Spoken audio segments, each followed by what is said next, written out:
Hey everybody, this is Kohdok here. So recently at Disney's big fan extravaganza D23, they announced their new trading card game, Lorcana, a game that they are making in conjunction with the company Ravensburger. They've been pushing it as a trading card game that makes use of Disney's animated canon, and quick bit of history. Disney has actually messed with these sorts of card games before, between the now defunct Sorcerers of the Magic Kingdom augmented reality game at the Disney parks, and the boxed game Disney Villainous, which sort of simulates the gameplay of a trading card game without actually being one. I've done reviews of both, though I was less than impressed with how Villainous played due to its basically non-existent player interactions. And now we have Lorcana, being billed as a new genre breaker and rival to the big three games, though the interviews I've seen seemed to single out Magic and Pokemon in particular. And okay, we'll get into the details on what I think we've seen so far, but first let's bring up the awkward introductions. So if they're announcing this game now, complete with a set of preview cards, that means the proper release is happening soon, right? Well, at D23, they announced the release date of Fall 2023. Fall 2023? But didn't it just now become Fall of 2022? They're previewing this game with solid cards a whole year in advance? I think I kinda get why they did it now, as D23 is the biggest Disney fan shindig, and this is probably the last one that will happen before the game actually releases, but you'd think they'd try to get the game to come out a bit sooner, like during a summer release, where most people who play card games are on their summer vacation.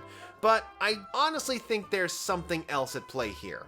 Now, the game's head developer, Ryan Miller, might be a familiar name to some of you, as he was the guy in charge of Kaijudo, the horribly bungled attempted relaunch of Duel Masters, a game developed by Wizards of the Coast as an easier form of Magic the Gathering, where the decision was made to remove quality of life features from the cards and thought that somehow a possum with horns would make for an appealing mascot. Now, I doubt a lot of decisions were Ryan's ideas. The incredibly bad cartoon show probably got zero input from him.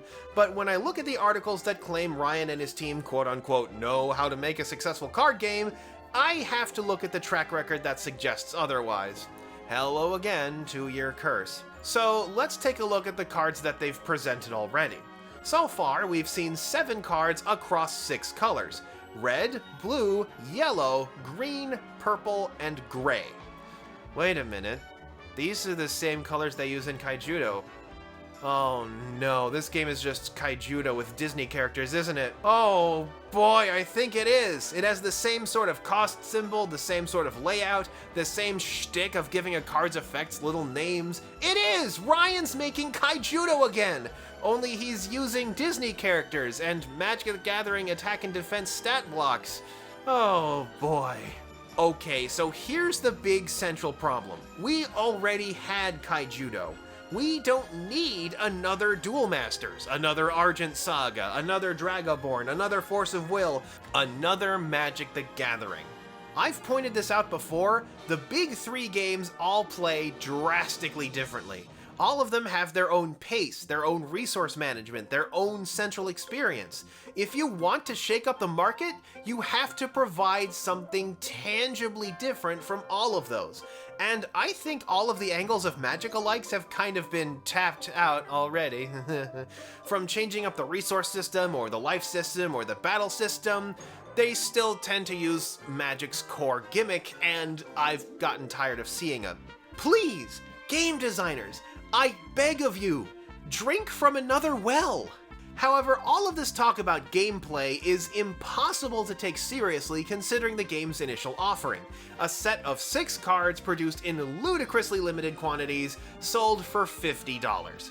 That's more than $8 per card for those of you checking at home. Kinda hard to think that the game's design is credible when the first product they sell is designed to be incredibly rare and scarce, with obviously a high implied resale value. Sorta proves that Lorcana isn't really about making a good game, and instead Disney and Ravensburger have seen the crazy things happening in the TCG market space, and they want in. Honestly, with this move, their intentions are so transparent that I am afraid to cast stones around it. It's clearly designed to attach the Disney property to a product category currently in a value bubble, which is another reason I think they put this set out so far in advance, to try to get in before the market collapse that is already happening. I mean, we're finally at a place where we can reliably buy cards in stores again. It's nothing like the madness of 2020. But still, this limited set and also highly limited number of Mickey promo cards is actively courting the sorts of people who slab cards rather than play with them, which tends to be disastrous for a game in the long run. There's already talk of packing promos into DVDs and ticket bonuses the way Pokemon did in order to artificially inflate sales. And then they have the nerve to boast about things that I have said are terrible ideas, like changing up the terminology of your game in order to make them seem more unique and whimsical. Oh no, you don't draw a card from your deck, you add a page to your chapter. Isn't that just so much more whimsical? No, it's confusing. It's the sort of thing a hack designer does in order to try to make their game stand out without actually putting in any effort. The way I see it, Lorcana could go one of three ways, and none of them are terribly flattering. The first, and actually least likely in my opinion, is that because they've announced this game so far in advance, when it finally comes out, the hype will have died and nobody will buy it and it will just wither. I mean, there are absolutely people who will want this game, Disney adults specifically, but I don't know how much this game would appeal to children and typical card game players outside of those who peruse it as a brief curiosity. Still, while this outcome would not surprise me, never underestimate the power of Disney merchandising. My second guess, and the most likely in my opinion, which I am mentioning now because it adds context to the third, is that it comes out and actually is in really high demand, but all of it is bought up by a double trouble combo of card game scalpers and Disney merchandise scalpers. These guys will gobble up every single pack, deck, box, and product with Lorcana on it that comes out in the market to sell on eBay at an exorbitant price hike, leaving everybody else out in the cold. Now, anybody who tries to find the cards finds that they can't find them elsewhere, and they will see the nightmarishly high prices online. They will maybe buy one or two cards with their favorite characters on them, but otherwise there isn't going to be a large crowd of people getting a bunch of cards. And without people having easy access to cards, a player base doesn't form, and when a player base doesn't form, tournaments don't have any attendees, and when tournaments don't have any attendees, game stores cancel their orders, and when game stores cancel their orders, nobody else gets any more cards. Now, this is with the exception again of Disney adults, the sorts of people who have the money to buy season passes and thus have the money to pay whatever the scalpers demand. These people will actually have enough cards to put together, but they are going to be an incredibly isolated group, and within a year, Lorcana will be a product that is sold exclusively at Disney parks.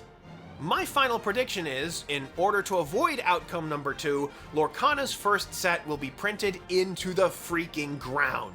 And while there will be enough cards to go around, whether the scalpers like it or not, there will be so many cards that selling all of the premiere sets simply does not happen, and stores get so crowded with it that nobody orders any cards from set 2 because there's just nowhere to put them, and the game again withers. So yeah, those are my 3 guesses as to the fate of Lorcana. I don't see success for this game because its gameplay lacks a powerful draw for the reasons stated previously. It's another Magic-alike that might distract people for a little bit, but again, I don't think making a compelling game was really the goal here. So that's my thoughts on Disney Lorcana. Barring more information that comes out in the future, maybe I'll talk about it again, maybe I'll be proven completely right about how I think the game plays, but until then, we'll just have to see, and until next time, this is Kohdok signing off.